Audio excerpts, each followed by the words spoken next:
when the war finished, I went into dressmaking, and then when my youngest daughter was 5, I went to Ford's.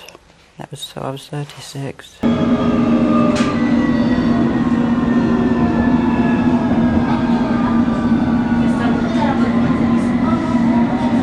Well, just what are you striking about? Grading. At the moment we're B grade, which is a labourer, and we think we should have C grade, which is skilled labour.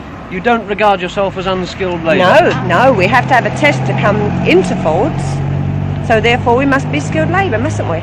And we said, well, we want C grade if the men are getting it. Want equal pay. When I started, I think I started with about 12 or 13 of us. We went and sat round this big table, and it was Lil Callahan again, and she said, right, you've got to join this union. And she, you know, she just put you right and said, well, you've got to join this union because you'll need us behind you, and we really did, actually. So it come to the point where I just picked the phone up and phoned back to the plant, to the stewardesses there and that, and said, well, that's it. They don't want to know. That's the end of it. And they went out and strike. Oh, I don't think it was unanimous, but it was more for than against. But you do get a lot of, what are you doing this for? You only come to work for pin money, women. All women in the Ford company was going to get an extra 7p an hour. I was one of those that argued that we came out for C grade. And in the end, the women started talking amongst themselves and saying, well, this is not on. We can sort of turn our hands to anything, but the men can't, which seemed very unfair to us. So I think that was the start of us digging our heels in. You didn't really think that we was going to fetch the whole Ford empire in Britain down to its knees, you might say, but that's what happened eventually. Well, it's because the women came out and they stayed out, as they said, 9 weeks. And that was holding the pay claim up anyway. So nothing could be settled until that was settled. We are on strike until the 27th of June, Thursday 27th of June. All of you? All of us, all the machinists anyway.